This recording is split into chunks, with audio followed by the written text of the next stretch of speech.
Allez, tout le monde y va de son avis concernant l'accrochage Russell Verstappen. Maintenant, c'est David Croft, commentateur sur Sky Sports. Le premier angle que nous avons vu, ça ne semblait pas aussi grave que l'image de la caméra héliportée. Et c'était clairement un mouvement délibéré. Je ne pense pas que Verstappen aurait publié un communiqué aujourd'hui s'il ne s'agissait pas d'un mouvement délibéré. Je suis heureux de voir qu'il a également publié ce communiqué qui montre un certain remords. Oui, mais bon, on lui a dit de le faire, il n'a pas fait de lui-même, hein, vous vous doutez bien. Hein. Soit la FIA lui a dit de le faire, soit Red Bull, les gens qui gèrent la com de Red Bull, quoi. Ce mouvement-là vers à droite, je pense que ça révèle tout dans cette affaire. Horner n'a pas vraiment dit grand-chose à ce sujet après la course. Je suppose qu'il se sentait à ce moment-là qu'il ne pouvait pas défendre l'indéfendable. Max, dans le feu de l'action, avec l'adrénaline encore en ébullition, ou qu'il tourmentait dans les veines, ne voulait pas s'excuser. Il ne voulait pas admettre que c'était une erreur, un mauvais jugement, mais en prenant le temps de réfléchir aussi pendant la nuit. Il est maintenant bien plus calme à propos de la situation, et je pense que c'est Max qui dit « Regardez, je regrette ce qui s'est passé. » Ouah, ouah. Sans dire « Je regrette ce qui s'est passé ». Sans utiliser le mot désolé. Eh oui, c'est ce que j'ai noté aussi. Il ne s'est pas vraiment excusé. Il a dit quelque chose qui n'aurait pas dû arriver. J'espère que nous pourrons également tirer un trait sur cet incident, dans une certaine mesure, car je ne veux pas de ce genre d'incident, que ce genre d'incident définisse la carrière de Max. Il est bien meilleur que ce genre... Bah, je suis désolé, mais si, en fait. Tu peux pas retirer ça. Hein. Tu peux pas retirer ce qu'il a fait en 2021, non plus. Hein. Ni l'Autriche 2024, ni le Mexique 2024, ni la Hongrie 2024, avec Hamilton. Bon, ça, c'était un peu moins violent, mais il y a beaucoup de choses hein, dans son CV. Et puis même, avant 2018-2017, il se crachait tout le temps aussi. Hein. Ça fait partie de sa carrière, hein. Vous pouvez pas le nier. Hein. D'où son surnom Crash Tappen. Hein.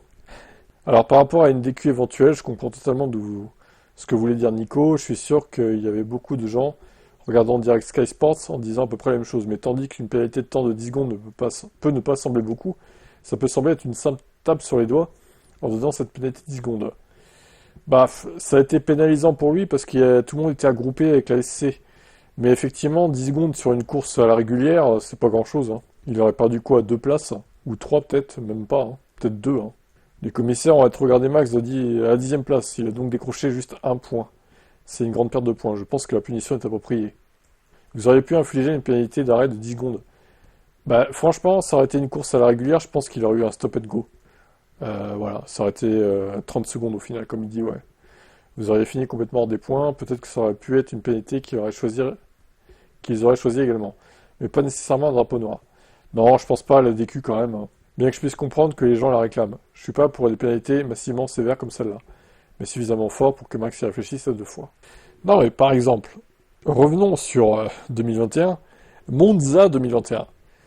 L'assassinat de Max Verstappen sur Lewis Hamilton au premier virage. Ça, je suis désolé, mais ça ressemble vraiment à un crash délibéré aussi. Hein. Il faut le dire au bout d'un moment. Alors, et les pro-Max diront, oui, mais Lewis Hamilton n'a pas laissé assez de place dans ce premier virage à Monza. Ouais, mais Max pouvait couper, au pire, pour l'éviter, au lieu de s'envoler sur les anti-cuts et décoller sur Lewis Hamilton. Du coup, lui, ça l'arrangeait bien, la double DNF, hein, à Monza, au final. Puisque l'un comme l'autre ne marquait pas de points, alors que c'est Hamilton qui allait finir devant lui, sûrement, à Monza en plus.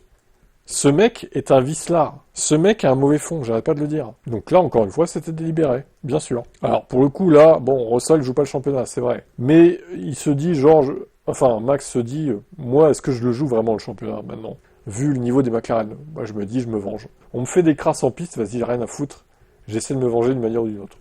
À mon avis, ça va être ça, sa mentalité, maintenant. Et on risque bien de revoir des accrochages, alors peut-être pas à court terme, parce qu'il va essayer quand même de se calmer pour pas se faire DQ, ou se faire ban d'une course. Mais ouais, rien ne dit que dans 5-6 courses, il recommence pas, hein, avec un autre. Hein. Ou peut-être avec Russell, du coup. On verra bien.